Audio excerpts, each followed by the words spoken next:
Uh, Welcome everyone. This is Vishnu, and my topic on probability and statistics tech talk is on mathematical expectation and variance. So let's get started. Continuous random variable. So what exactly it is? So it has a real number interval for its range. So there are no gaps between the graph. It's a continuous graph, as we can see in the at the left, a graph which consisting of a line, let's say it's a sinusoidal uh, wave or kind of, um, it's continuous since there's no gap between the intervals, so it's continuous. And it could be of real world examples would be of like temperature, pressure, voltage, height, current, etc. And the probability is being measured with the help of probability density function. So this is about the continuous random variable. Moving on, mathematical expectation.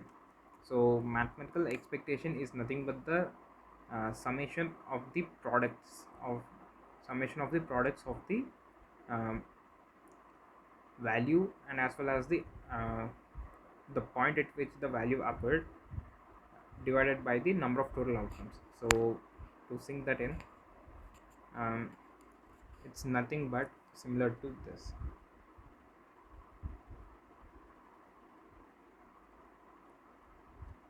um, if uh,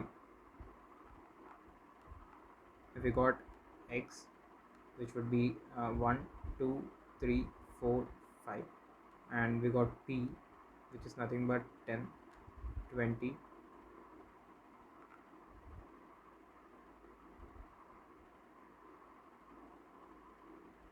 okay,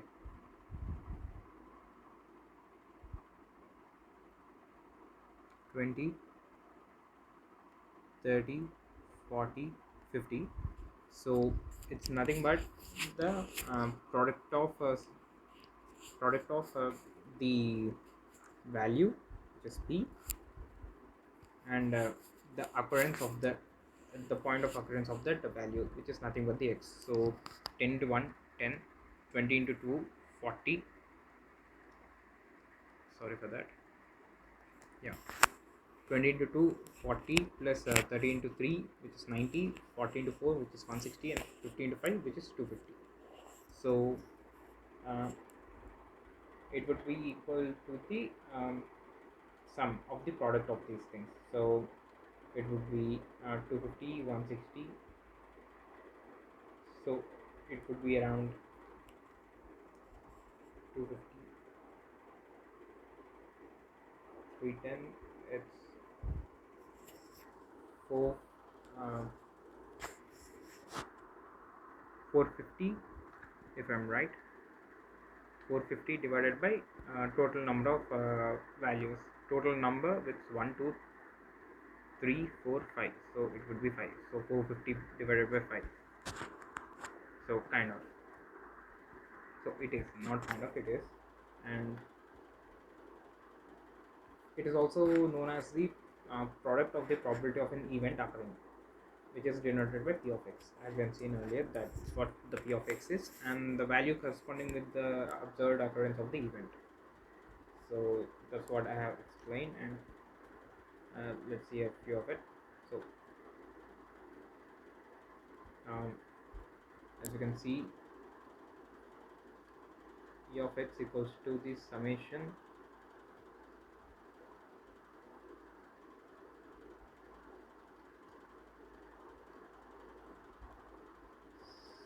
of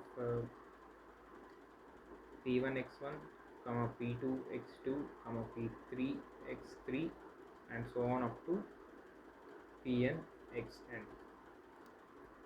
So this is what an ex is basically. And there are few uh, conditions, like, we can use these will be handy. When it's e of x plus y, then it would be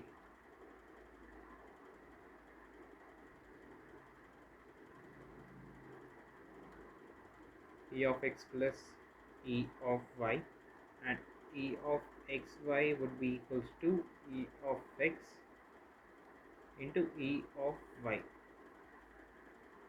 and the others would be e of a plus bx, which would be equals to a plus b times of e of x, where a and b are the constants, and e of a plus f of x. There's a function in there, so it would be the same, a of e of f of x, the same, and there's another one which is e of summation of ai xi, then it would be summation of ai and e of xi.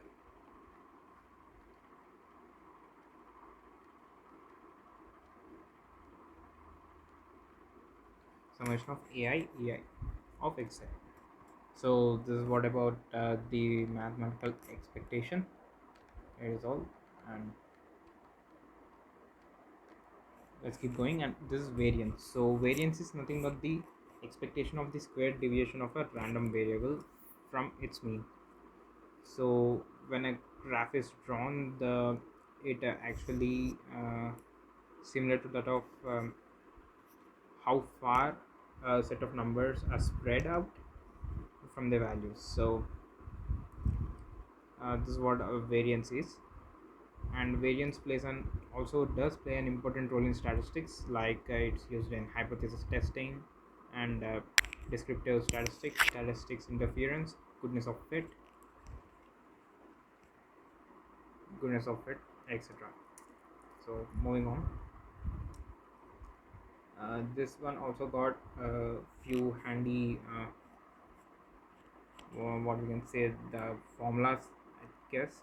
So which are actually, let's see what exactly the formula is. Variance of x would be equals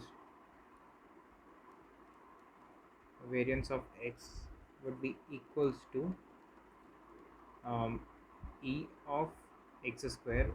E of x is nothing but the mathematical expectation, so where the x values are being squared, uh, minus e of x whole square.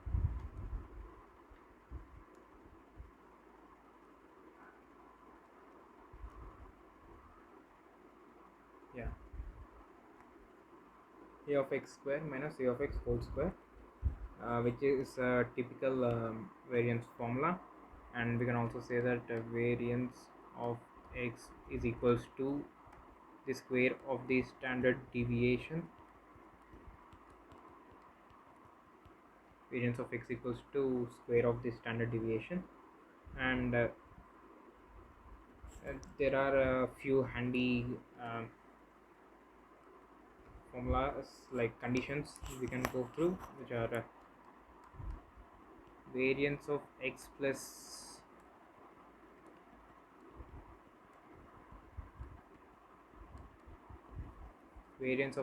c would be equals to variance of x,